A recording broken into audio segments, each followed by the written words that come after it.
Ah, ah, je me suis pris le fil là. Oh non, mince.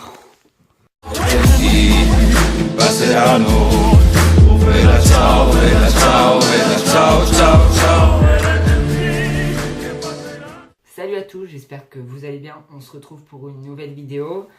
Donc cette vidéo va faire comme l'autre d'avant. Donc ça va être un top 11 cette fois-ci. Donc j'avais oublié une... donc ça va être un top 11 cette fois-ci. J'avais oublié une série. Donc on va commencer.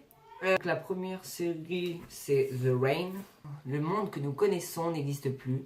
6 ans après qu'un virus brutal véhiculé sur la pluie a décimé presque toute la population de Scandinavie, un frère et une sœur rescapés découvrent en quittant la sécurité de leur bunker qu'il ne reste plus aucun vestige de la civilisation. Bientôt, ils se joignent à un autre groupe de jeunes survivants et se lancent dans une aventure dangereuse qui leur fera parcourir tout le pays en quête d'une trace de vie.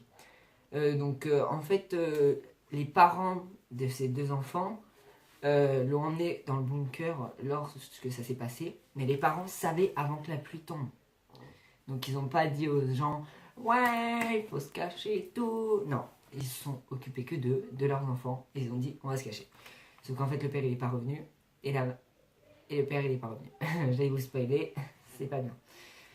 Donc voilà, donc je l'ai mis en top 11, parce que c'est une série, je crois que j'ai regardé qu'un épisode. Top 10, donc c'est Teen Wolf. Ici ou ici. Voilà.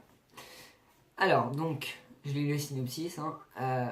Une nuit, Scott, un jeune lycéen, joueur de la lacrosse au lycée de Beacon Hills, en Californie, se promène dans les bois à la recherche de la moitié d'un cadavre avec son meilleur ami Stills et se fait attaquer par une énorme bête sauvage. Il s'en sort avec une morsure à l'abdomen droit, mais il découvre peu après, qu'il est devenu un loup-garou. Dès lors, il doit trouver un équilibre entre sa nouvelle identité et les nombreux dangers qu'elle présente pour sa vie d'adolescent. Tout au long des saisons, il s'efforce de protéger ses proches ainsi que d'en apprendre davantage sur sa condition de loup-garou et les mystères qui l'entourent. Donc cette série, j'ai accroché, mais que de quelques saisons, genre 3-4 je crois. Après, j'ai pas trop regardé, c'est vraiment une série qui fait assez peur et qui est super bien quand même. Donc voilà, je l'ai mis en top 10 parce qu'il y en a des meilleurs. The Mist. Alors donc, c'est l'histoire est celle d'un groupe de personnes qui se trouvent piégées dans un supermarché par une brume surnaturelle qui recouvre la ville et à l'intérieur de laquelle se cachent des monstres effrayants.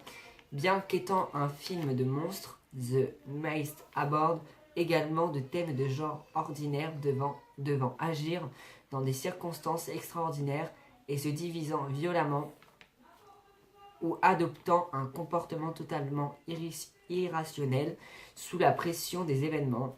Le film a connu un succès commercial raisonnable et s'est vu gratifié de critiques plutôt positives. Donc là, il parle d'un film, donc moi j'ai vu la série, je ne comprends pas. Ils doivent parler plus du film que de la série, mais moi j'ai regardé la série et elle est beaucoup mieux. J'ai pas regardé le film donc je sais pas, mais étant donné que quand je regarde une série et après le film de la série qui est un peu la même genre, c'est pas bien. Donc voilà. Donc ça c'était top 9. En top 8, The Tomorrow People. Donc, il y a un an, Stephen Jameson était un adolescent normal jusqu'à ce qu'il commence à entendre des voix et se téléporter dans son sommeil, sans jamais savoir où il pourrait se réveiller. Maintenant, les questions de Stephen sont allées bien au-delà de la crise d'adolescence habituelle et il commence à s'interroger sur sa santé mentale. Un jour, Stephen rencontre John, Kara et Russell, des personnes d'une rare génétiquement avancée avec des capacités de télékinésie, de téléportation et de télépathie. Ils décident de les joindre, mais ils sont rapidement pourchassés par un groupe de paramilitaires et scientifiques appelés Ultra. Dirigés par le docteur Jedediah Prince, les Ultras voient les Tomorrow People comme une véritable menace existentielle. et le groupe a été contraint de se cacher dans une station de métro abandonnée. Stephen finit par apprendre que son père Roger possédait les mêmes capacités et qu'elles l'ont poussé à quitter sa famille. Pour le retrouver, Stephen décide de travailler chez Ultra tout en rendant des comptes à ses nouveaux amis, devenant ainsi une sorte d'agent double. Donc cette série, elle est super bien. Donc voilà, donc on va passer à la suite. Donc c'est Stranger Things, donc c'est la 7e en top 7. Stranger Things, voilà. Je voulais faire un mec qui parle anglais mais il n'y arrive pas. Donc un soir de novembre 1983 à Hoggins, dans l'Indiana, le jeune Will Beer, 12 ans, disparaît brusquement sans laisser de traces, hormis son vélo.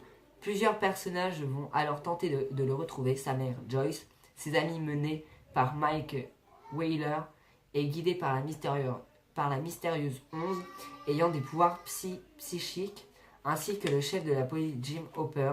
Parallèlement, la ville est le théâtre de phénomènes surnaturels liés au laboratoire national d'Hoggins, géré par le département de l'énergie DOE et indirectement la Central Intelligence Agency, CIA, et dont les expériences dans le cadre du projet Mkultra, ne semblent pas étrangères à la disparition de Will. Donc cette série, je l'ai fumée complètement. Fini. Elle était mais une tuerie totale. Mais je l'ai mis en top 7 parce que, bien sûr, comme je dis, il y en a des meilleurs. Hein. On va Marvel et les agents du Shield. Alors, donc c'est pas ça, c'est pas ça, c'est pas ça, c'est pas ça. Voilà. C'est le début là? Ah oui. Donc alors, c'est une enquête internationale qui enquête sur les phénomènes paranormaux et défend la Terre des menaces terroristes ou d'invasion extraterrestre. À son retour, l'agent se voit confier une nouvelle équipe d'enquêteurs. Elle est composée de Melinda May, une aviatrice experte en arts martiaux, Grant Ward, un espion redoutable et tout en muscles, Leo Fitz, Leo Fitz, on l'appelle Fitz dans la série, un génie de l'informatique et des nouvelles technologies, et Gemma Simmons, une biologiste. À cette équipe du Shield s'ajoute Sky, une pirate informatique, membre d'un groupe de hackers prônant la liberté d'information. Arrêtée par l'équipe de Coulson, elle les rejoint en tant que consultante. Ensemble, ils ont pour mission d'enquêter sur des mystérieux artefacts et d'arrêter des organisations séditieuses. C'était compliqué ces derniers mots. Alors, il y a 5 saisons et il n'y en a que 4 que j'aime. La 5e, elle part totalement en vrille. Donc j'ai commencé à regarder, je crois, 10 épisodes de la série, de la saison. 5, j'ai pas kiffé. Donc c'est pour ça que je l'ai mis dans le top. Donc là, le top 5, on arrive dans le top 5. Donc c'est Vampire Diaries. Donc Elena Gilbert est une adolescente de 17 ans demeurant dans la mystérieuse ville de Mystic Falls en Virginie. Elle et son frère Jeremy, 15 ans, vivent avec leur tante Jenna Somers depuis la mort de leurs parents décédés dans un accident de voiture 4 mois auparavant. Elena trouve du réconfort dans son journal intime avec ses 2 meilleures amies, Bonnie Bennett et Caroline Ford. Lors de la rentrée scolaire, elle croise Stephen Salvatore, un nouvel arrivant mystérieux dont elle tombe immédiatement sous le charme avant de rencontrer son frère aîné diabolique, Stephen Salvatore. Je viens de dire Démon Salvatore. Elle ne tarde pas à découvrir leur secret, ce sont des vampires. Ces rencontres vont complètement changer sa vie ainsi que celle de son entourage. Voilà. Donc cette série c'est super bien, ça parle de vampires, de loups-garous, de sorcières. Ça parle de quoi d'autre? Ça parle de fondateurs, ça parle de originaux. Il y a des personnages qui jouent dans une autre série, c'est The Originals. Donc elle est sortie il n'y a pas longtemps, enfin ça va faire 1 an je crois. Et j'ai pas regardé, parce que ça a l'air mieux. Voilà, tout simplement. Dans le top 4, c'est Riverdale. Alors, donc Riverdale, donc c'est la rentrée dans la petite ville de Riverdale qui se remet doucement de la mort tragique du jeune Jason Blossom. Cette rentrée est un nouveau départ pour Archie Andrews qui s'est décidé à faire carrière dans la musique malgré la fin de sa relation secrète avec sa professeure de musique qui lui sert de mentor et la fragilité de son amitié avec son meilleur ami Jughead Jones. De son côté, sa meilleure amie Betty Cooper, secrètement amoureuse de Archie, doit faire face à sa mère surprotectrice qui la drogue aux médicaments. Mais tout va commencer à changer quand elle va faire la connaissance de Veronica Lodge, une nouvelle et riche élève qui arrive en ville à la suite d'un scandale ayant touché de près sa famille. Mais tout ceci n'est qu'une partie des nombreuses histoires et secrets qui peuplent Riverdale, une ville calme est à l'image parfaite, mais qui cache dans l'ombre de nombreux dangers est une face très sombre. Donc cette série, il y a 2 saisons et elle date de 2017 il me semble. La deuxième saison est sortie il n'y a pas longtemps, donc la troisième, je pense, non, en 2019. Hein. Mais bon, il faut tout attendre. Hein. Donc en top 3, La Casa de Papel. La Casa de Papel est extrêmement connue, donc je pense que je n'ai rien à dire sur cette série, à part quelques trucs, donc les trucs de base. Donc La Casa de Papel, c'est un braquage. Donc en fait, c'est tous les braqueurs du monde, ou de leur pays, ouais c'est ça, de leur pays il me semble, les plus fous, donc ceux qui ont fait des trucs de malade, et qui se sont pas fait choper par la police, ou qui se sont fait mais qui sont sortis, je sais plus trop. Et en fait, donc il y a le professeur, on l'appelle le professeur, qui donc fait le groupe et leur dit qu'ils n'ont plus rien à perdre, donc autant faire un truc de ouf. Donc ils vont braquer la Banque nationale de monnaie et du timbre en Espagne. Le professeur a bien dit aucune relation entre eux et ne jamais dire son nom. Donc si quelqu'un se fait choper, au moins les policiers ne sauront pas, vu qu'ils l'auront appelé par des noms de pays. Il y a Raquel, il y a Tokyo, il y a Ariadna Casquels, il y a Arturo, il y a Monica, il y a Coronel, Suarez, Morivier, Commissario, hein, Paula, non mais les deux, Allison, Pablo, Mercedes, Nairobi, voilà.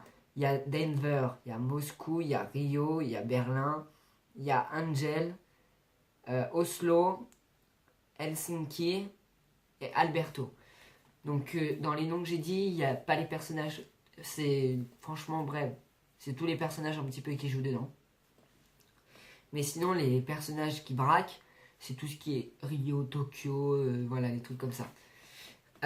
Donc cette série est super bien. C'est pour ça que je la mets en top 3. En top 2, c'est Flash. Donc Barry Allen est un jeune scientifique qui travaille pour la police de Central City. Enfant, il est témoin du meurtre inexplicable de sa mère, prise au piège dans un tourbillon d'éclairs. Dès lors, il se met à croire au surnaturel et cherche le moyen de le prouver pour faire innocenter son père emprisonné. Puis un jour, touché par un éclair provoqué par l'explosion de l'accélérateur de particules dans les laboratoires de Harrison Wells, Barry va sombrer dans le coma pendant 9 mois. À son réveil, il découvre qu'il peut courir à une vitesse surhumaine et peut guérir de façon accélérée. Il va réaliser par la suite qu'il n'est pas le seul à avoir obtenu des facultés surhumaines, donc qu'on appelle les inhumains. En top 1, c'est bien sûr The 100, donc The 100, voilà. Je vais dire le synopsis. Donc la série débute 97 ans après un holocauste nucléaire qui a décimé la population de la Terre, détruisant toute la civilisation. Les seuls survivants étaient les quelques personnes se situaient dans une des 12 stations spatiales étant en orbite à ce moment-là. Depuis, les 12 stations spatiales ont été reliées entre elles et réorganisées afin de garder leurs habitants en vie. Ce groupe de stations se nomme l'Arche. Celle-ci compte maintenant plus de 2400 habitants. 3 générations se sont ensuite succédées dans l'espace, mais les ressources s'épuisent. Des mesures draconiennes ont donc été prises. La peine de mort chez les majeurs et les maximums d'un enfant par couple sont à l'ordre du jour et les dirigeants de l'Arche font des choix impitoyables pour assurer leur futur, notamment exiler secrètement un groupe de 100 prisonniers mineurs à la surface de la Terre pour savoir si elle est redevenue habitable. Pour la première fois depuis près d'un siècle, des humains retournent sur la planète Terre. Parmi les 100 exilés, il y a Clark, la brillante adolescente, fille de l'officier médical en chef de l'Arche, Wills, le fils du chandelier, Finn, le trompe, la mort et le duo Bellamy et Octavia, que la fraternité a toujours poussé à enfreindre les règles. Privés de communication avec la Terre, les dirigeants de l'Arche, la mère de Clark, Abby, le chancelier Jaha et son sombre commandant en second, Kane, doivent prendre des décisions difficiles au sujet de la vie, de la mort et de la survie de l'espèce humaine. Pour les 100 survivants, la Terre est une planète étrangère dont ils ignorent tout. C'est un royaume mystérieux qui peut être magique un instant et mortel l'instant suivant. La survie de l'espèce humaine repose sur les 100. Ils doivent parvenir à transcender leurs différences afin de survivre. C'est pour ça que la série s'appelle The 100. Donc voilà, le top 11 est fini. Donc j'espère que vous avez aimé. Dites-moi en commentaire si, comme la dernière fois, si vous avez une série que vous regardez. Dites-moi qu'est-ce que vous en pensez de cette série. Donc voilà, donc mon top 11 est fini. Donc si vous avez aimé cette vidéo, n'hésitez pas à vous abonner si ce n'est pas fait, à liker si vous avez aimé ou si vous avez une série qui est dedans. Mettez un commentaire si vous voulez, comme j'ai dit. Et puis, salut!